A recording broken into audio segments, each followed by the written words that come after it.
আসসালামু আলাইকুম ওয়া রাহমাতুল্লাহি ওয়া বারাকাতুহু। আজ ৩রা অগ্রহায়ণ ১৪২৮ বঙ্গাব্দ।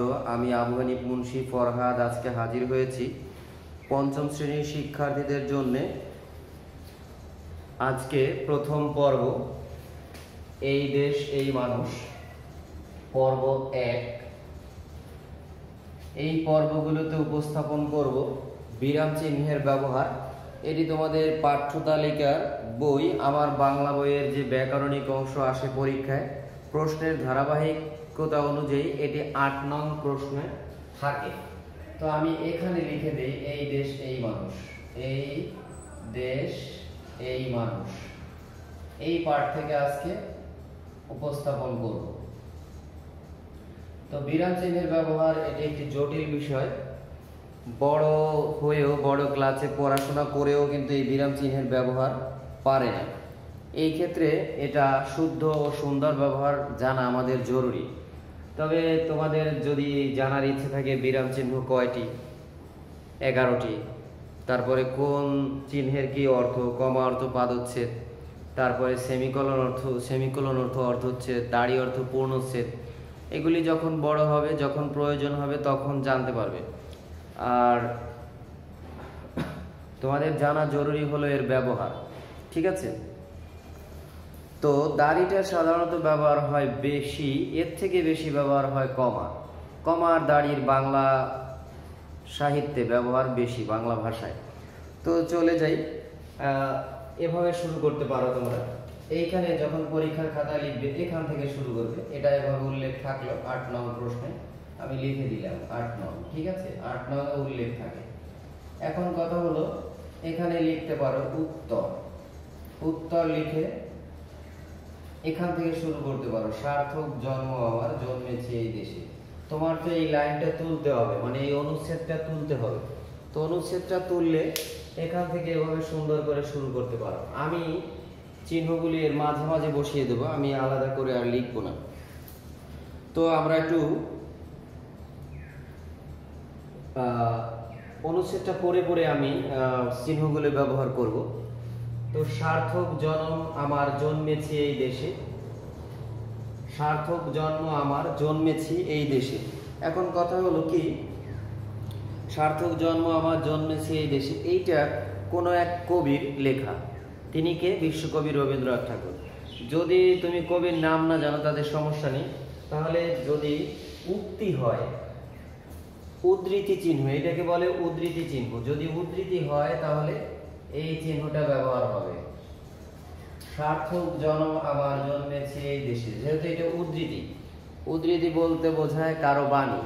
কারো বাণী বোঝালে, উদ্ধৃতি বোঝালে সেই ক্ষেত্রে এই উদ্ধৃতি চিহ্ন ব্যবহার হয়।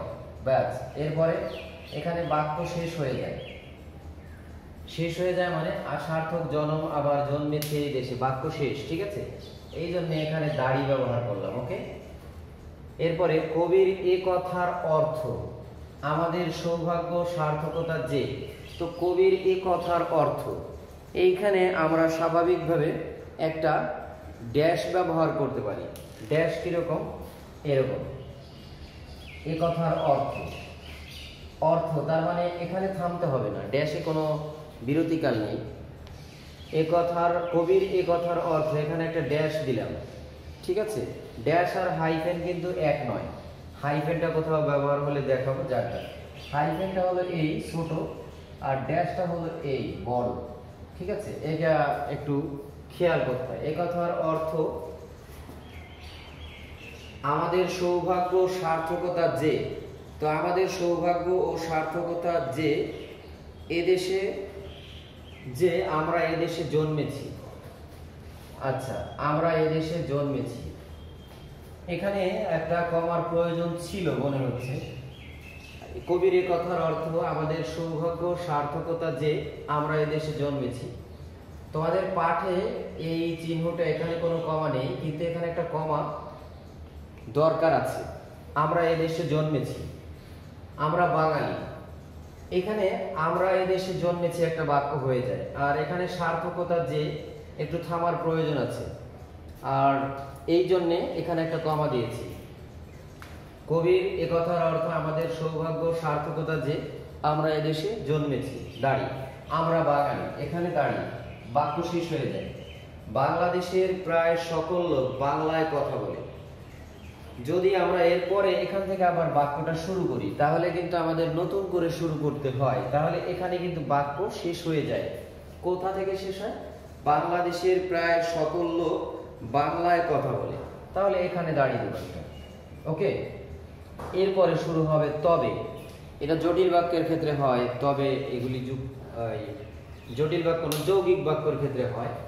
তবে আমাদের দেশে যেমন রয়েছে প্রকৃতির বৈচিত্র্য তেমনি রয়েছে মানুষ ও ভাষার বৈচিত্র্য। তবে আমাদের দেশে যেমন রয়েছে প্রকৃতির বৈচিত্র্য, এখানে একটা কমার প্রয়োজন আছে, কমা দিলাম। তবে আমাদের দেশে যেমন রয়েছে প্রকৃতির বৈচিত্র্য, একটু থামতে হবে, তেমনি রয়েছে মানুষ ও ভাষার বৈচিত্র্য, দাঁড়িয়ে দেব। ওকে, এই হলো অনুচ্ছেদটা শেষ হলো। তোমাদের কাছে প্রথম প্রথম বোধগম্য হবে না, মানে বুঝতে পারবে না, একটু কঠিন লাগবে। তো আসলে এটা ওরকম কঠিন না। তুমি যখন চর্চা করবে, এই যে আমি যেমন বললাম যে যদি উদ্ধৃতি হয় কোনো কবি, লেখকের, কোনো নেতা, যেমন নেলসন ম্যান্ডেলা আছে, তার যদি কোনো উদ্ধৃতি হয়, যেমন আব্রাহাম লিঙ্কন আছে, তার যদি কোনো উদ্ধৃতি হয়, তারপরে আইনস্টাইন আছে, তারপরে সফোক্লিস আছে, শেক্সপিয়র আছে, কাজী নজরুল ইসলাম আছে, বিশ্বকবি রবীন্দ্রনাথ ঠাকুর, এরকম। তারপরে আছে কি আর্কিমিডিস আছে। এই যে বড় বড় মনীষী বিজ্ঞানী, তাদের যদি উক্তি হয় তাহলে সেই ক্ষেত্রে কি উদ্ধৃতি চিহ্ন, উদ্ধৃতি চিহ্ন। আর এখানে বাক্য শেষ হয়েছে, সার্থক জনম আমার জন্মেছি এই দেশে, দাঁড়ি, কবির একথার অর্থ ড্যাশ, আমাদের সৌভাগ্য সার্থকতা যে, কমা, আমরা এদেশে জন্মেছি, বাক্য শেষ, দাঁড়ি। দাঁড়ি মানে হলো পূর্ণচ্ছেদ, আমরা বাঙালি, বাক্য শেষ, দাঁড়ি। বাংলাদেশের প্রায় সকল লোক বাংলায় কথা বলে। এখানে বাক্য যদি শেষ না করি তাহলে শেষ হয়ে যায়, যদি শেষ না করি আমরা ইচ্ছা করে তাহলে বাক্য অনেক বড় হয়ে যায়। জটিল বাক্য বড় হয়, তবে তার কিছু শর্তও থাকে। ক্লাস শুরু হয়ে গেছে, তাই না?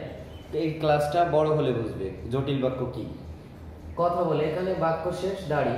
তবে আমাদের দেশে যেমন রয়েছে প্রকৃতির বৈচিত্র্য তেমনি রয়েছে, যেমন রয়েছে প্রকৃতির বৈচিত্র্য, এখানে কমা, এটা জটিল বাক্য, তেমনি রয়েছে মানুষ ও ভাষার বৈচিত্র্য। এখান থেকে শুরু করে এই পর্যন্ত এটা জটিল বাক্য বা মিশ্র বাক্য। এই জন্য এখানে বৈচিত্র্য তেমনি, এখানে এই জন্য একটা কমা হয়েছে। তো তোমরা শুরু করবে এইখান থেকে, উত্তর সার্থক জনম আমার, একটু শুদ্ধ সুন্দরভাবে লিখবে, আর লেখা পরিবেটি হওয়াটাই জরুরি। তো পর্ব 1 এখানে শেষ হচ্ছে।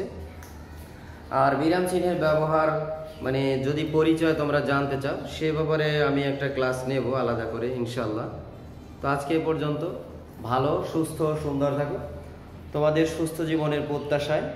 আর আমার জন্য দোয়া চাচ্ছি, আমি যেন হালাল উপার্জন করতে পারি, হারাম বর্জন করতে পারি, সেই তৌফিক আল্লাহ তাআলা আমাকে দান করে। খোদা হাফেজ।